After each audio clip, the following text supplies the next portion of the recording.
राष्ट्रपति जी, आपसे मिलकर के बहुत खुशी हो रही है और पिछले वर्ष हम वाशिंगटन में मिले थे। उसके बाद हमारे संबंधों में एक नई गति आई है, नई ऊर्जा आई है और कई विषयों में हम बहुत मिल करके आगे चल रहे हैं। Mr. President, it's a pleasure to meet you here in Avia. We had an extremely productive meeting in Washington last year, and since then we have given new speed and new energy to our relations, and we are working together on a number of areas. और हमारे लिए खुशी की बात है कि हमारी दोनों टीमें भी मिलजुल करके हमने जो टारगेट तय किए उसको पूरा करने के लिए भरपूर प्रयास कर रहे हैं और हम बहुत तेजी से आगे बढ़ रहे हैं। And we are also happy that our teams have also been working in close coordination and engagement, and they have been working towards achievement of the targets that we had set for ourselves last year. Excellency, Paschim Asia में शांति के जो प्रयास प्रगति हुई है, इसके लिए मैं आपका अभिनंदन करता हूं। Mr. President, I commend you for your leadership on the progress that has been made in the efforts to restore peace in West Asia. आपके इन प्रयासों के कारण पश्चिम एशिया में शांति की एक नई किरण नजर आ रही है और हम आशा करते हैं कि चिरस्थायी शांति बनेगी।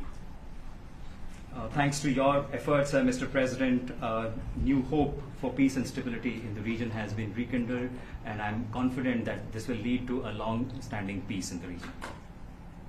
एक्सेलेंसी, आप और हम सभी इस बात से सहमत हैं कि हॉर्मुज का खुला रहना एक वैश्विक अर्थव्यवस्था के लिए बहुत ही अनिवार्य है। Mr. President, you and I agree that keeping the Strait of Hormuz open is vital for the global economy. Excellency, हम हमेशा कहते रहे हैं कि फ्रीडम ऑफ नेविगेशन सुनिश्चित होना चाहिए और इस पर हम सब ने मिलकर के बल देना चाहिए। India has consistently emphasized the importance of ensuring freedom of navigation, and we should work together and place a particular emphasis on that. Excellency, आप जानते हैं कि मैरीटाइम ट्रेड की दुनिया में भारत के लाखों सी फेरर आज दुनिया के अलग अलग समुद्र में अपनी सेवाएं दे रहे हैं, विश्व की प्रगति में बहुत बड़ा योगदान दे रहे हैं और मैं समझता हूं कि उनकी सुरक्षा भी उतना ही महत्वपूर्ण है।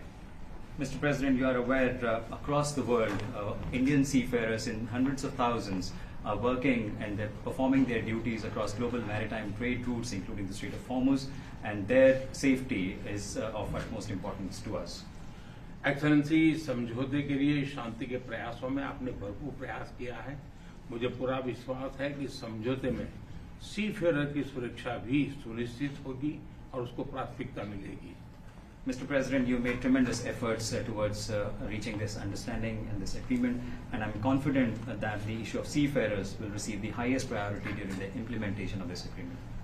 एक्सेलेंसी, मैं फिर एक बार पश्चिम एशिया में शांति बहाल कराने के आपके भरसक प्रयासों का मैं पूरी प्रशंसा करता हूं और आपका अभिनंदन करता हूं।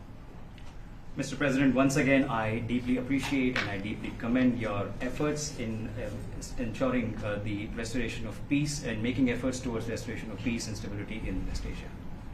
Thank you very much. Thank you. Friends, thank you.